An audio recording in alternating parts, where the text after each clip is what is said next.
Jadi menurut saya ini kita kembali ke pasal 9596 UPM aja, pasar modal. Dia IOD, salah apa enggak, monggo OJK periksa. Tapi bahwa yang namanya dia afiliasi itu ada dan nyata. Ketiga, ya, Komisaris Utama Telkomsel, Wisnu Tama, rekan satu kabinet. Ya. Yang pilih Wisnu Tama jadi komut, betul Telkom pemegang sahamnya. Ya, dicek aja gitu. Ada arahan dari pemegang saham Telkomnya nggak untuk milih Wisnu Tama, atau benar-benar direksi Telkom yang milih Wisnu Tama? Ya diperiksa lah, saya nggak tahu. Yang jelas bahwa Wisnu Tama di Telkomsel itu adalah ditempatkan oleh Telkom pengendalinya. Padahal Wisnu Tama juga komisaris GoTo. Saya ingin mengatakan ini kok jadi kayak gini gitu loh BUMN kita. Saya dulu pertama kali di pasar modal krisis 97. Tadi Prof. Didin mengatakan LOI, IMF, dan sebagainya. Dulu ada kasus Semen Gresik di investasi, karena yang Prof. Didin katakan kebangkitan kembali pasar modal itu diawali juga dengan IPO-nya Semen Gresik. Nah, ketika IMF mengatakan bahwa untuk mengatasi defisit APBN harus menjual BUMN, privatisasi dan investasi, yang pertama kali dilakukan itulah Semen Gresik. Zamannya Pak Harto terakhir, berlanjut di zamannya Habibie, menterinya Tan Tri Abeng. Kan gitu. Nah, waktu itu heboh. Ada insider trading di Semen Gresik.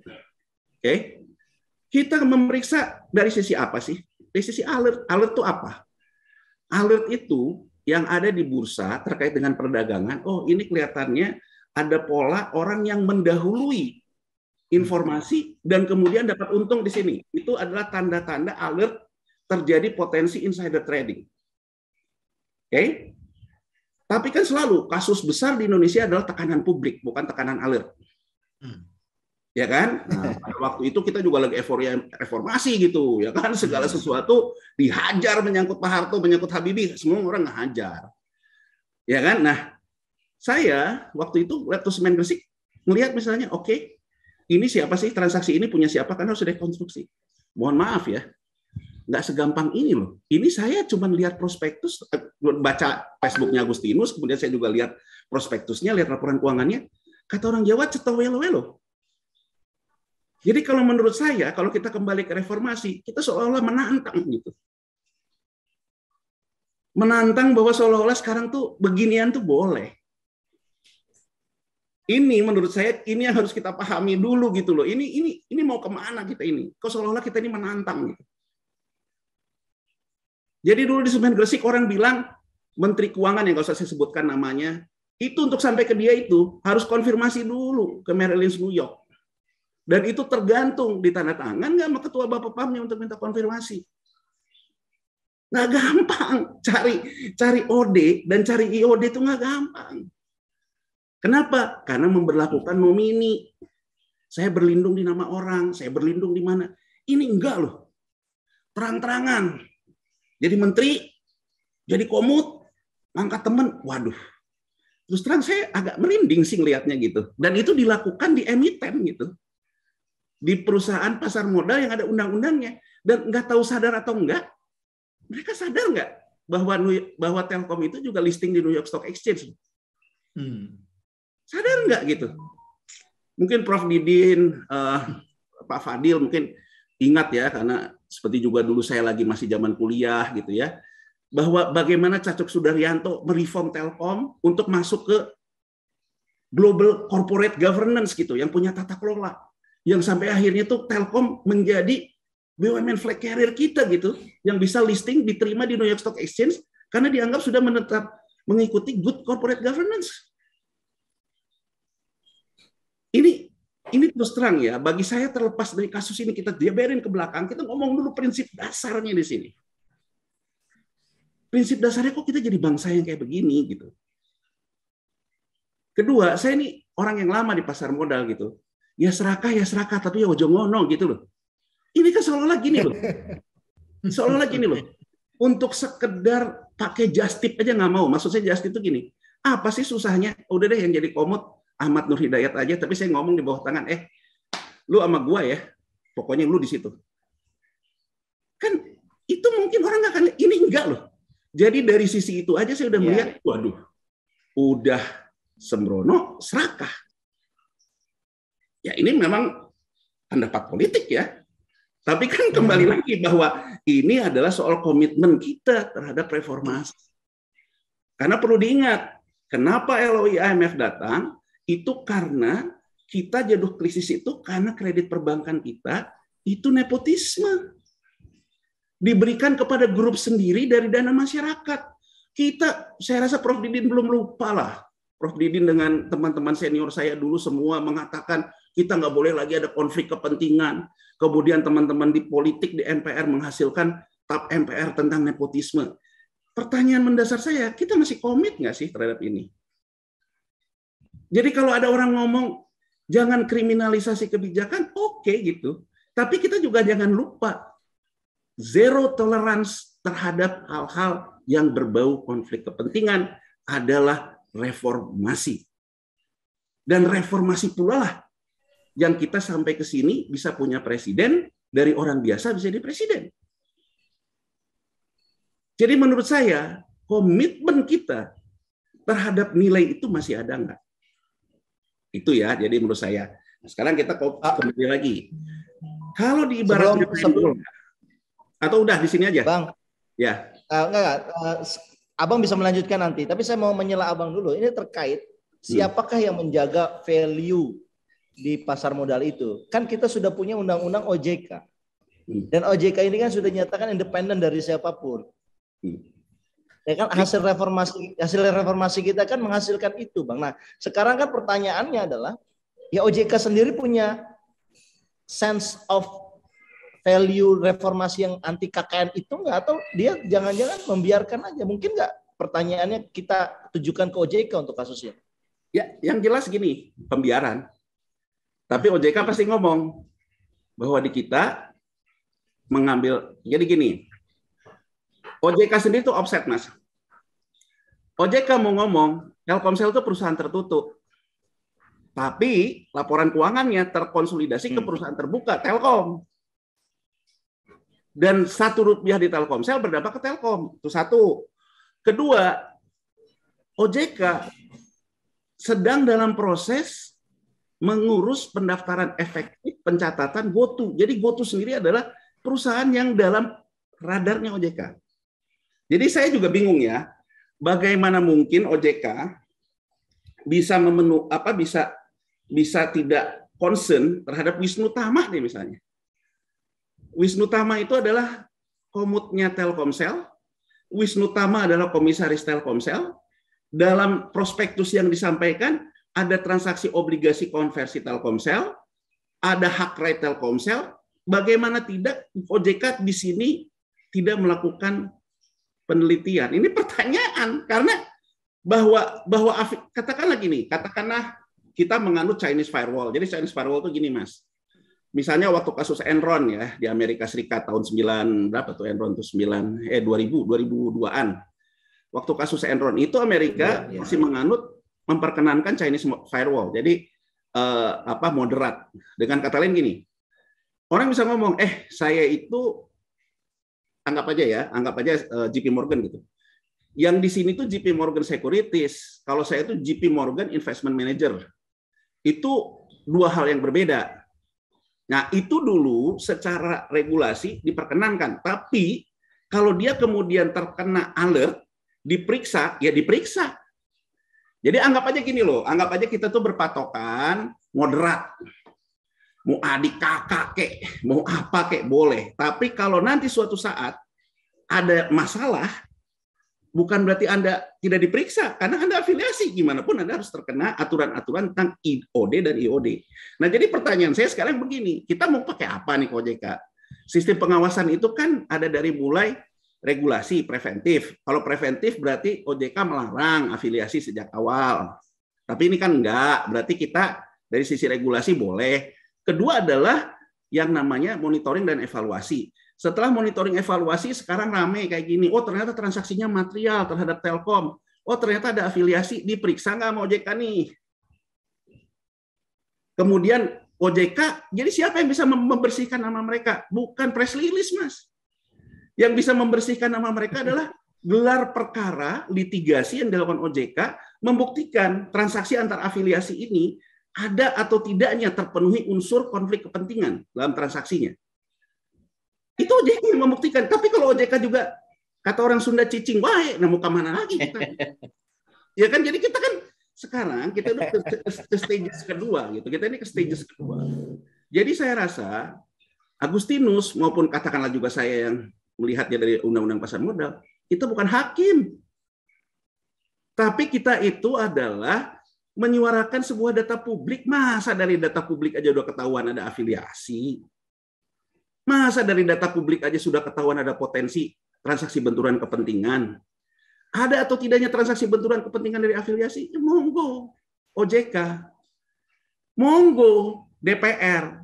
Saya rasa ini kalau bukan kesayangan DPR dan bukan kesayangan Presiden, udah kayak Senturi kok dipansusin. Iya kan?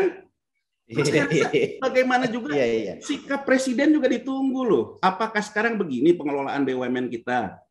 Konflik kepentingan tuh boleh. Dalam artian itu apa? Afiliasi deh, oke deh, konflik kepentingan harus dibuktikan dulu lewat proses hukum. Afiliasi itu boleh.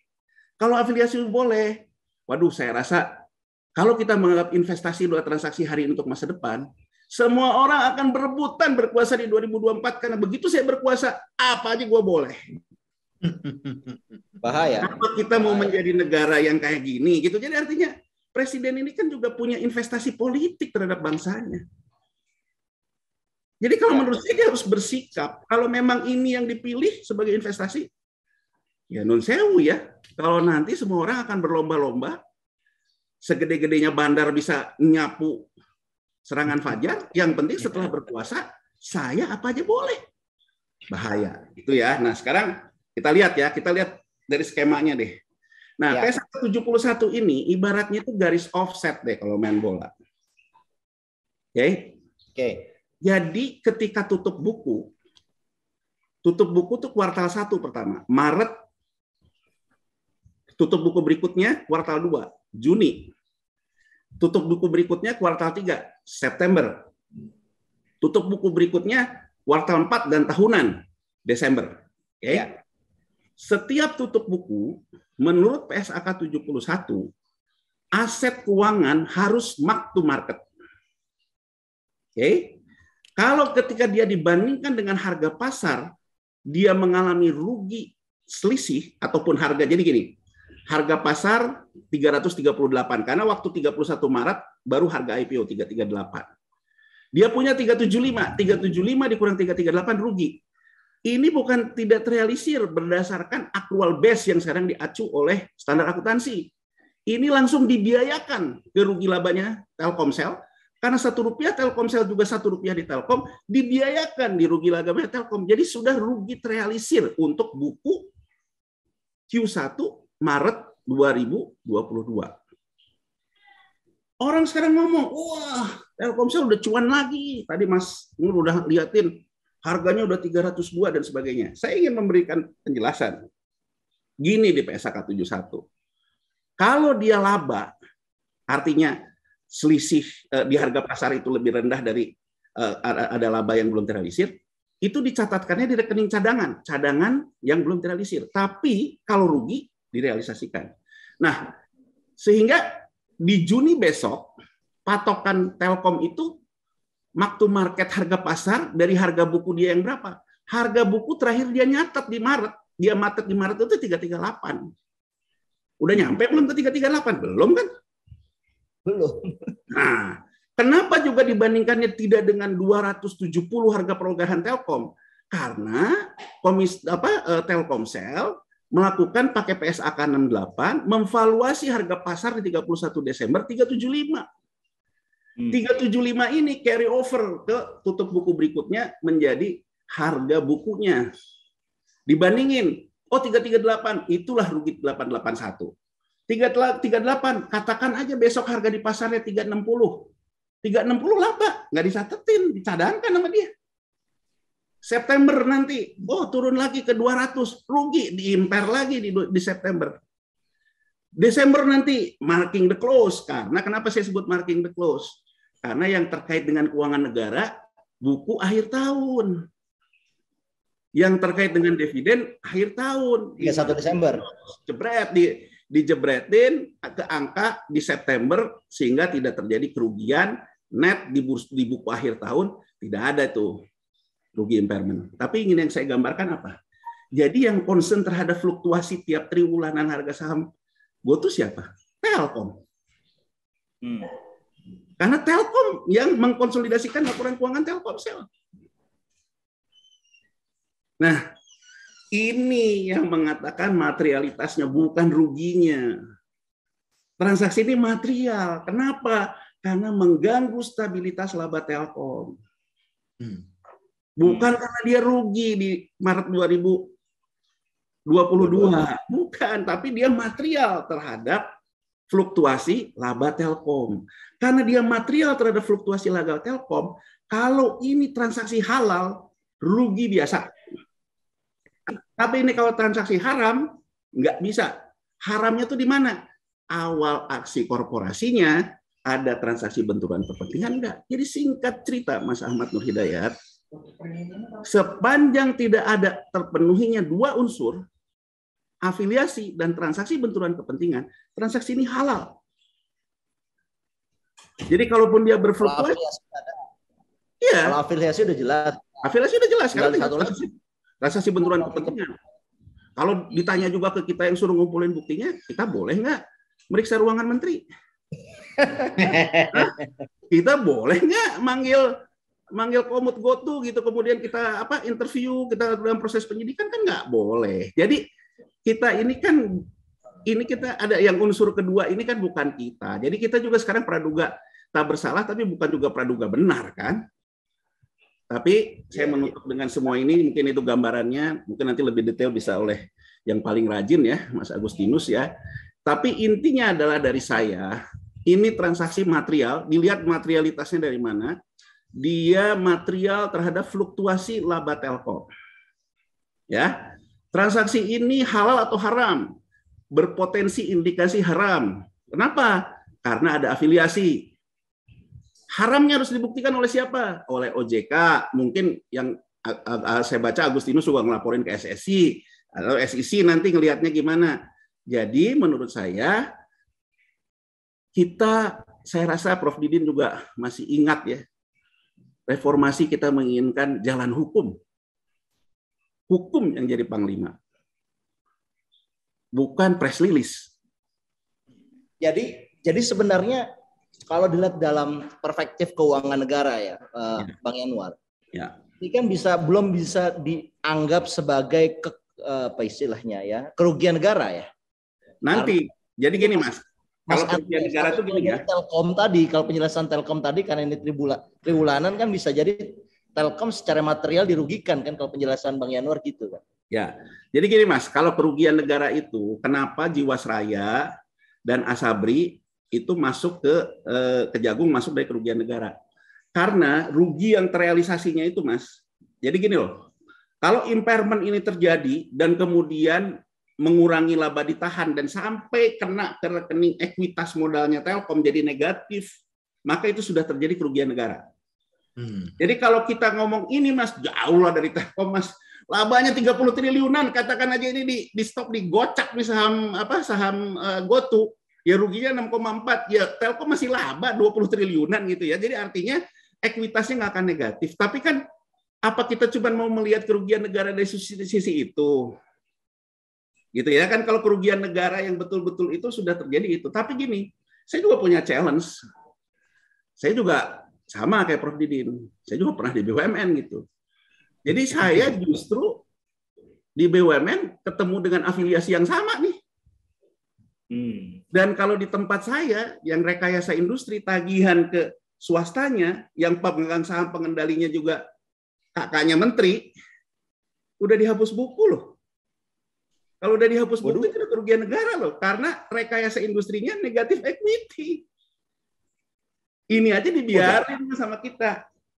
Nah kalau ini dibiarin lagi, bener-bener wong gerot ini orang dua ini. Nah, itu artinya bener-bener apa? Bener-bener orang yang bahkan lebih hebat dari Bongbong Marcos menurut saya. Iya kan, artinya kan ini ya saya menggugah para tokoh bangsa, para pemimpin politik. Apa bangsa seperti ini yang kita harapkan? Menarik. Kalau bangsa yang seperti ini yang kita harapkan, saya rasa ya jangan sampai kayak Pak Harto lah. Karena biaya BLBI itu, biaya obligasi rekapnya kita sama-sama tahu kan sampai sekarang gede. Jadi lebih baik menurut saya dalam sisa pemerintahan ini Presiden Jokowi membuat sebuah smooth landing ya. Jangan membuat yang namanya mengakumulasi sesuatu yang akhirnya biayanya tambah besar buat bangsa ini. Belajar dari 98 itu. Pembiaran, akhirnya biayanya jadi besar, jadi obligasi rekap, jadi apa. Jadi menurut saya, ya semua kembali ke para yang punya panggung politik gitu. Tapi kalau dari sisi pasar modal, ya saya menggugah. OJK kapan bangunnya? Kalau gini aja diem aja gitu. Jadi oke lah gitu. Sekarang kita lupain deh kemarin gini. Oke, sekarang periksa. Dan berikan fakta, terutama ke yang paling semangat dari awal. Karena kalau kita ngomong nih, yang namanya Mas Agustinus itu kalau kita lihat Facebooknya, dari sebelum obligasi konversi, dia udah nulis gitu. Jadi bagaimana OJK bisa menjelaskan ini afiliasinya, ini transaksinya. Di sini saya pastikan tidak terjadi transaksi benturan kepentingan, paparkan kepada publik. Jangan pembersihan nama pakai PR lah, nggak zaman lah. Kayak buzzer apalagi. Jadi artinya kita ini bangsa beradab gitu. Bangsa beradab itu harus dibersihkan nama lewat hukum, seseorang bersalah pun karena hukum. Itu aja sih, Mas. Terima kasih Bang Yanwar. Saya bahagia sekali Bang Yanwar menjelaskan panjang lebar terkait isu ini ya. Dan saya kira menjadi clear ya, sejernih kristal lah begitu ya. Ini jadi ada persoalan yang perlu kita ungkap lagi nih. Artinya kita nih sebagai publik perlu menekan OJK ini, Bang Yanwar. Kalau begitu kesimpulannya, saya nggak habis pikir nih OJK kayaknya selama pandemi ini diam aja, seperti tidak ada masalah.